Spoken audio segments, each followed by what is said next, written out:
Hello, good morning sa inyong lahat. Meron tayong bagong nakukuhang mutya sa langgam.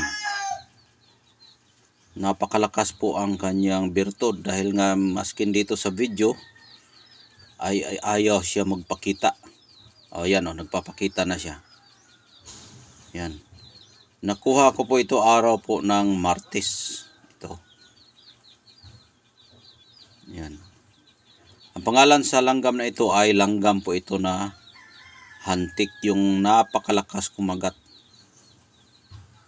Napakalakas po kumagat ang langgam na hantik na ito.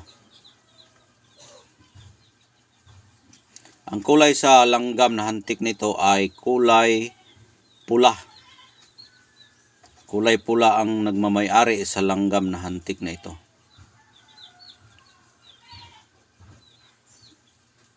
Yan.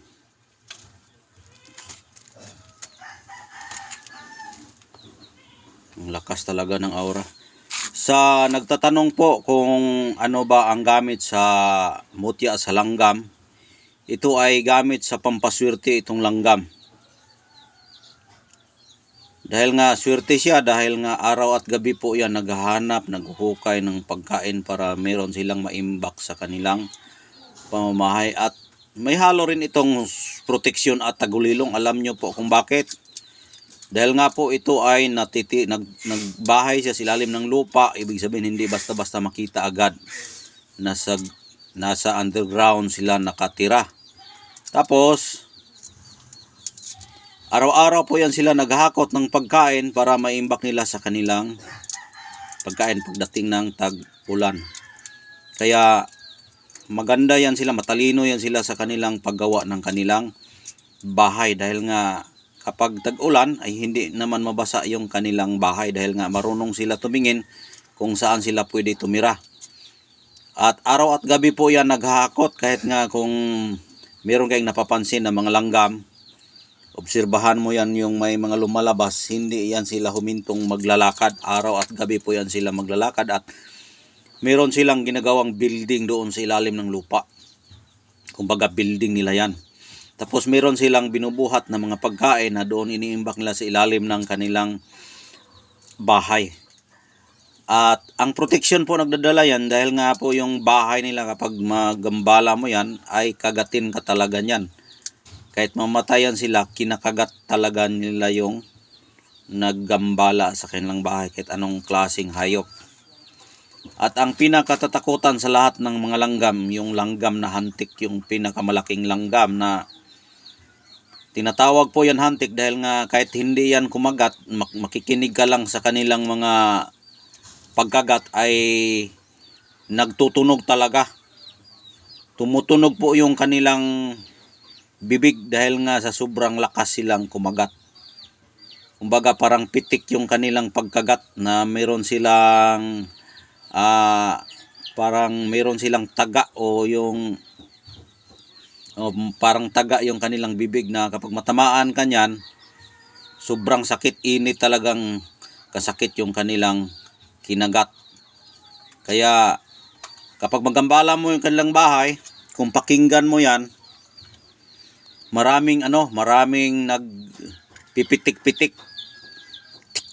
Ganon ang tunog sa kanilang mga bibig kapag magambala mo yan ang kanilang bahay. Dahil nga yun ang proteksyon nila na para sila makapag-protect sa kanilang sarili, magkagat yan sila. Magkagat. Kaya iba talaga ang langgam kapag yan ay gambalahin mo. At yan ang makatatakot sa lahat ng langgam, yung hantik, dahil nga napakalakas talaga yung kumagat. Kapag hantik makakagat sa iyo, mapalukso ka talaga. Kahit nga kalabaw, makagat ng hantik, magtakbo talaga yan. Kumbaga maliit kung tingnan mo, pero paglapitan mo yan, malaki talaga yan, delikado talaga yan kapag makakagat yan dahil nga sobrang sakit. Sobrang sakit mangagat yung langgam. Yan ang higante na langgam na hantik. Katulad din yan sila sa putyukan na kung makagat ka ng putyukan yung kanilang suyod, sobrang sakit din. Kung saan ka pwede matamaan, meron silang iniiwan kasi yan yung parang karayom na tinutuhog nila sa balat ng tao. Kapag makagat ka niyan o yung matusok ka niyan, sobrang sakit, mamamaga talaga yung yung balat mo. Pero sa tingin ko, kagat na ako ng putyukan at sa hantik, walang ibang pinakamasakit. Hantik talaga ang pinakamasakit. Sobrang sakit talaga yung hantik. Para kang pinapaso na hindi mo parang sobrang init at sobrang sakit na napakatalas talaga ang kanyang sakit. Napakatalas ang kaniyang sakit, parang bleed na napakalala. Kaya sakit talaga makakagat yung hantik. Tapos ang nagdadala swerte nila dahil nga yung mga ugali na mga hantik o yung mga langgam, yun na nga, walang pahinga. Kilakad lang araw at gabi, naghanap ng pagkain, nagbubuhat ng pagkain. Iwan ko ba yung mga langgam na yan, hindi man pumapahinga. Pero mag-ikot-ikot sila sa kanilang bahay lang. Magdandahan sila, palaki sila, nagpapalaki sila, nagpalago sa kanilang bahay. Yan po ang style nila. Hanggang nandyan sila sa kanilang pamumuhay, sila para silang nag-a-additional ng bahay sa kanilang bahay. Sige silang hakot at gumawa ng mga tunnel sa ilalim at naghuhukay ng mga malalalim na lupa at meron silang nilalagay na mga lupa din yung nilalagay nila na kumbaga yung pinong-pino na lupa na may pagkatigas-tigas na yun ang hinahakot nila para mailagay nila sa ilalim ng lupa. Paghukay ko doon sa ilalim, may mga kwadro-kwadro yan sa ilalim, may mga kwadro-kwadro. Kapag makakita ka ng bato dyan na nila yung pinapalibutan ng mga langgam, kapag gabi mo kasi yan kukunin, mag-iilaw po yung mutya. Mag-iilaw po yung mutya kapag gabi mo yan kukunin. Tapos, pag makuha mo na yan, huwag kang pumatay na kahit isang langgam. Kahit nga kagatin ka, huwag mong patayin, tiisin mo yan. Dahil nga gusto kang magka-power o magka-bertod sa kanilang ugali o kanilang pirlas. Kasi, may kapangyarihan yung kanilang pirlas. Alam nyo po kung bakit. Kapag makagat mo kapag kagatin ka ng langgam, tapos pinatay mo yan, biglang mawala ang kanilang power o biglang mawala ang kanilang mutya. Hindi mo na makikita ito, hindi siya magliliwanag, kumbaga mag-blackout sila, hindi na makita yung liwanag sa kalikasan. Dahil may pinatay ka ng kasapi nila, bigla yan mag-response yung kanilang kasama na may namatay. Patayin nila agad yung kanilang liwanag, yung pirlas nila. Na hindi mo na makikita. Pero kapag kagatin ka tapos hinayaan mo lang, magliliwanag ito. Magliliwanag yan. Hanggang makita mo. Kasi ang oras na pagkuha nito, gabi talaga, yung kabilugan ng buwan.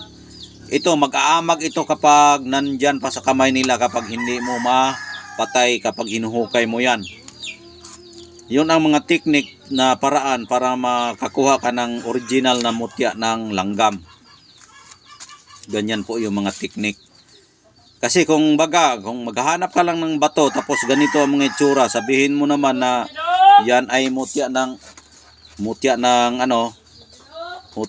langgam.